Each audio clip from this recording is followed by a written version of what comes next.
오늘 우리가 함께 볼 하나님의 말씀은 사도행전 20장 13절에서 24절까지의 말씀입니다. 사도행전 20장 13절에서 24절까지의 말씀, 제가 가진 성경으로는 신약성경 223면 전후에 있는 말씀입니다.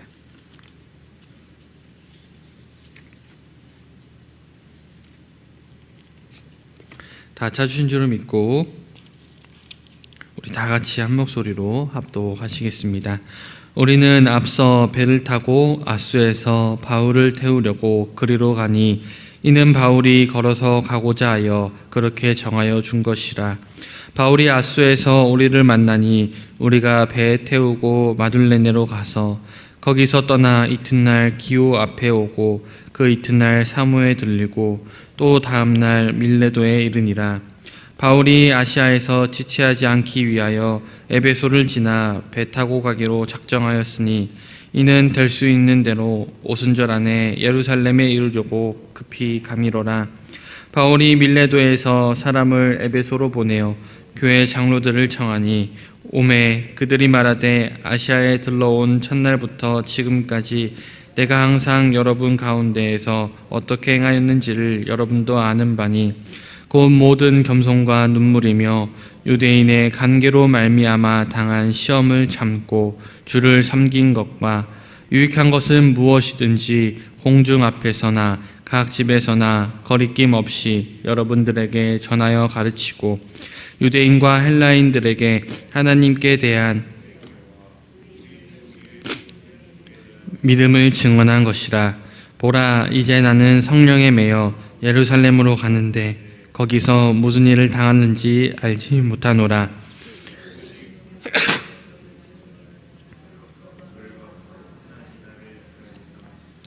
내가 달려갈 길과 주 예수께 받은 사명 곧 하나님의 은혜의 복음을 증언하는 일을 마치려 하면은 나의 생명조차 조금도 귀한 것으로 여기지 아니하노라.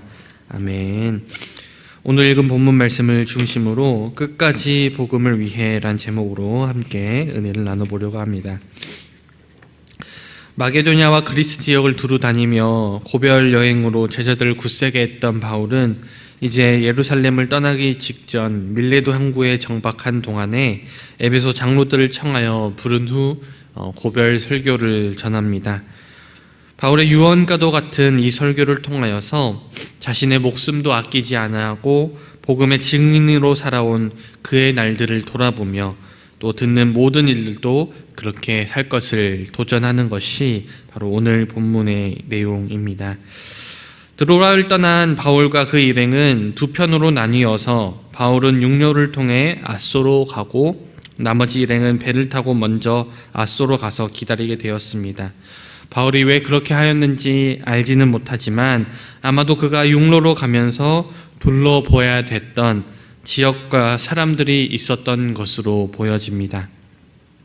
어쨌든 그들은 다시 아수에서 만나서 배를 타고 미둘레네로 가고 거기서 이튿날 기호 앞에 이르고 또 그 다음 날에는 사모에 이르고 그 다음 날 밀레도에 도착을 하였습니다. 밀레도는 에베소 남쪽에 있던 항구였습니다. 바울은 에베소에 들르지 않기로 작정했는데 그 이유는 에베소는 큰 도시이며 많은 성도들이 있었으므로 거기에 들르게 된다면 아주 오랜 시간 동안 시간을 소요해야 했기 때문입니다. 바울은 그가 어찌하든지 간에 오순절 안에 예루살렘에 도착할 수 있도록 그의 행로를 서두르고 있었습니다. 바울은 밀레도에서 에베소로 사람을 보내어 교회 장로들만 불렀습니다. 그리고 장로들이 오자 바울은 그들에게 고별 설교를 하였습니다. 에베소 교회 장로들에게 바울은 자신이 그들 가운데 어떻게 행하였는지에 대해서 말하기 시작했습니다. 여기서 행하다라는 이 기노마이라는 헬라어 동사가 사용되는데 이것은 바울이 그냥 단순히 행동하는 것뿐만 아니라 그가 말했던 것, 그가 전했던 것, 그리고 그가 행동했던 모든 것들을 가리킵니다. 곧 그가 그들 가운데서 어떤 사람이 되었는가, 어떻게 전하고 어떻게 행동했는가라는 그 전체의 모습들을 가리키는 것이죠.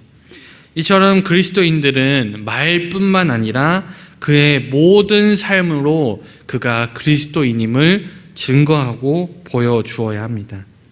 말로는 교회를 다닌다고 말하고 입술로는 예수 그리스도의 이름을 얘기하나 그의 삶의 행실이 부족한 사람이 있다면 아마 그가 전하는 복음은 힘을 잃게 될 것입니다. 반대로 삶에서는 그리스도를 닮은 삶을 살아내기 위해 노력하지만 말씀에 대한 지식이 부족해서 그 복음에 대한 궁금증을 가진 사람에게 복음을 잘 전하지 못한다면 그것 또한 긍정적인 일은 아닐 것입니다. 그러니 그리스도인들은 삶의 행동과 복음을 전하는 입술, 이 두 가지 모두가 함께 가져가야 하는 것이죠. 그렇다면 바울이 에베소 교회에서 행한 것이 무엇입니까? 그는 이렇게 얘기합니다. 곧 모든 겸손과 눈물이며 유대인의 관계로 말미암아 당한 시험을 참고 주를 섬긴 것이라고 이야기합니다. 여기서 우리는 바울이 주님을 섬길 때의 모습, 세 가지 모습을 알 수 있습니다. 곧 모든 겸손, 그리고 눈물과 마지막으로 시험입니다. 여기서 겸손의 원어를 직역하자면 겸비한 생각입니다. 이것은 높은 데 마음을 두지 아니하고 자신의 마음을 낮은 데 주며 복음을 위해 자신의 권리와 영광을 포기하는 것을 말합니다.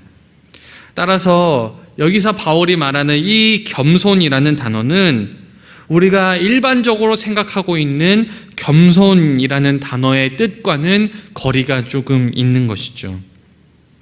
우리는 대개 윗사람에게 인사를 잘하고 몸을 굽신거리며 늘상 나는 부족한 사람입니다를 되뇌이는 사람을 가리켜서 겸손하다라고 말하는 경향이 있지만 성경이 말하는 겸손은 그런 뜻이 아니라는 것이죠. 겸손의 표본이라고 보여줄 수 있는 예수님께서도 세상에서 사역하시는 동안에 나는 부족한 사람입니다. 나는 아무것도 배운 것이 없어서 아무것도 할 줄 없는 사람입니다. 라고 몸을 굽신거리지 않으셨습니다. 사도 바울도 마찬가지죠.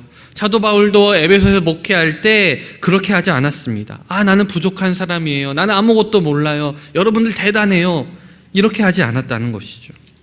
따라서 성경이 말하는 겸손은 비굴한 태도를 가리키는 것이 아니라 자기의 권리를 주장하지 않고 자기의 영광을 추구하지 않는 것을 의미합니다.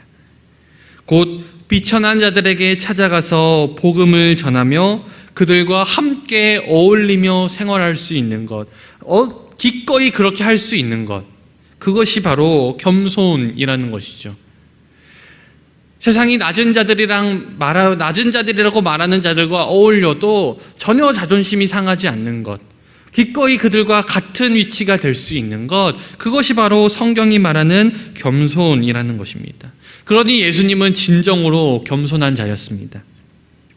예수님은 종교 지도자들에게는 강력한 카리스마를 보여주셨지만 가난하고 비천하고 힘든 자들에게는 기꺼이 그들의 친구가 되어주셨기 때문입니다. 그러니 우리도 겸손해야 합니다. 세상이 말하는 비굴한 태도가 아니라 세상 앞에는 당당하지만, 복음을 가진 자로서 당당하지만 기꺼이 낮은 자들과 함께 할 수 있는 자세, 그들에게 찾아가서 복음을 전할 수 있는 자세, 그것이 바로 진정한 겸손입니다. 또한 바울은 눈물로 주를 섬겼다라고 말합니다. 여기서 눈물은 원어에 의하면 복수로 되어 있습니다. 그러니 이 눈물은 아주 많은 눈물을 의미하는 것을 우리가 알 수 있죠. 사도 바울은 에베소 사역을 할 때 아주 많은 눈물을 흘렸습니다. 이 눈물은 자신의 죄와 자신의 부족함 때문에 흘린 눈물이 아니라 바로 성도들 때문에, 그 성도들을 위한 눈물이고 자신을 비방하고 음해하는 자들을 위한 눈물이었습니다. 이처럼 우리도 많은 이들을 위한 눈물이 있어야 하며 그러한 눈물이 있어야만 하나님의 사역을 잘 감당할 수 있음을 우리가 알 수 있습니다. 마지막으로 바울은 유대인의 관계를 인하여 당한 시험 가운데 주를 섬겼다라고 말합니다. 이것은 바울이 복음을 전할 때 유대인들이 온갖 간교한 말과 행동으로 바울을 비방하고 그를 괴롭혔음을 보여줍니다. 하지만 여러분, 이것은 결코 이상한 일이 아닙니다. 하나님 앞에서 바른 복음을 전할 때 온갖 세상의 시험과 비방이 찾아오는 것은 이상한 일이 아니라 당연한 일입니다. 그러니 우리는 이러한 시험과 비방이 우리 가운데 찾아올 때 이상히 여기지 않고 오히려 당연한 것으로 여기며 우리의 마음을 굳게 하여서 이것들을 잘 이겨내어야 합니다. 20절, 21절에서는 바울의 목회에 대해서 좀 더 설명을 해줍니다. 먼저 20절에서는 유익한 것은 무엇이든지 공중 앞에서나 각 집에서나 거리낌 없이 여러분들에게 전하여 가르쳤다라고 바울은 말하죠.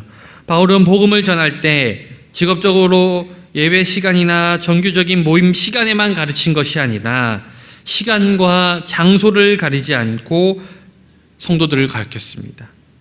이것은 예수님께서 회당에서뿐만 아니라 들에서나 산에서나 바다에서나 언제 어디서나 제자들을 가르치시고 사람들을 가르치신 모습을 따라가는 것이죠. 이처럼 참된 교육은요, 참된 기독교 교육은 정해진 시간, 정해진 곳에서 교육되는 것도 중요하지만 언제 어디서나 교육되는 것이 중요합니다. 그러니 기독교 교육에 있어서 부모의 역할이 참으로 중요한 것이죠. 집에서나 가정에서나 학교에서나 길을 가면서나 언제 어디서나 우리가 겪는 모든 일들, 우리가 보는 모든 현상들 속에서 우리 사랑하는 아이들에게 기독교적으로 성경적으로 세상을 바라볼 수 있도록 그것을 늘 가르치고 교육하는 그 부모의 교육이 얼마나 중요한지 다시 한번 깨닫게 됩니다. 기독교 교육은 교실에서 공적으로 이루어지는 교육뿐만 아니라 언제 어디서나 이루어지는 전방위 교육이 되어야 합니다.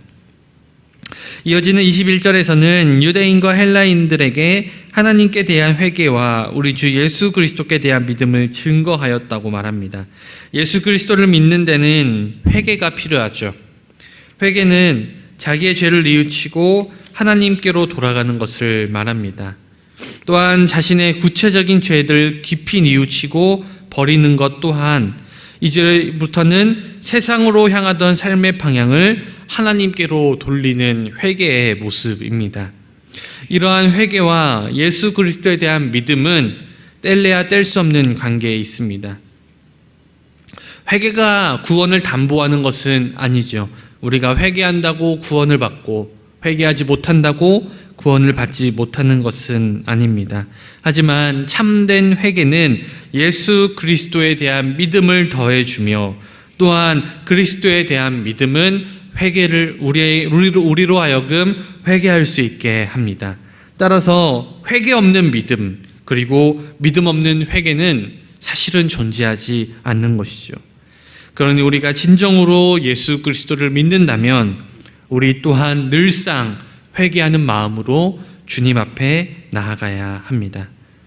이어서 바울은 예루살렘으로 올라오고자 하는 자기의 계획과 각오에 대해서 말합니다.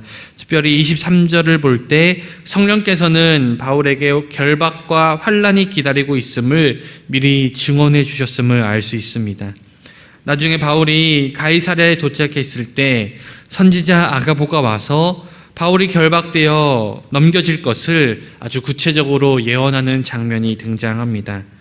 그럼에도 바울은 그것을 하나님께서 환난을 피하라는 응답으로 보지 아니하고 오히려 그러한 환난, 그러한 고난이 있으니 마음을 더욱 굳세게 하라는 그러한 응답으로 받아들였습니다. 바울은 마음을 굳세게 하였습니다. 나의 달려갈 길과 주 예수께 받은 사명, 곧 하나님의 은혜의 복음 증거하는 일을 마치려 하면은 나의 생명조차 조금도 귀한 것으로 여기지 아니하노라 라고 고백하는 이 바울은 사명을 이루기 위해서라면 자신의 생명조차도 아까워하지 않는 바울의 그 굳센 믿음을 우리가 다시 한번 느끼게 합니다. 바울과 함께 있는 사람들은 바울의 신변을 염려하여서 그가 예루살렘에 올라가지 말 것을 울며 권면하였으나 바울은 자신의 목숨보다 사명이 더 중요하다고 말하고 있습니다. 사랑하는 여러분, 오늘 바울이 자신의 목숨보다 더 중요시 여겼던 사명, 곧 복음을 증거하는 그 사명은 바울뿐만이 아니라 그리스도인이라면 단 한 사람도 빼놓지 않고 모두가 동일하게 받은 사명입니다. 그렇다면 여러분들은 그 사명을 얼마나 소중하게 여기고 계십니까? 여러분들은 그 사명을 얼마나 삶에서 실천하고 계십니까? 하나님께서 하나님 나라를 소유한 우리를 이 땅에 여전히 남겨놓으신 이유는 바로 그 사명 때문입니다.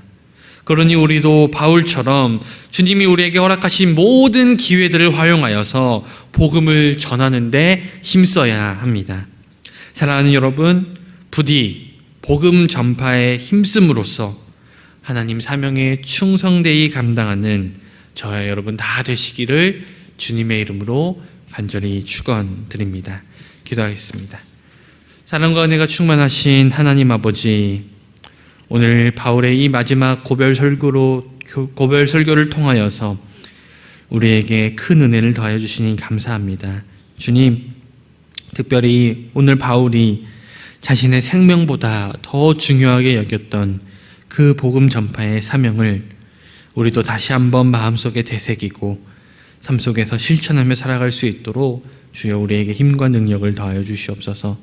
주님, 복음을 전할 때 때로는 시험과 핍박이 있다 할지라도, 때로는 눈물이 우리에게 있다고 할지라도 아버지 우리에게 이겨낼 수 있는 힘과 능력을 더하여 주시고 세상을 이기며 복음으로 세상을 정복해 나가는 우리 사랑하는 모든 성도님 다 될 수 있도록 주여 함께하여 주시옵소서.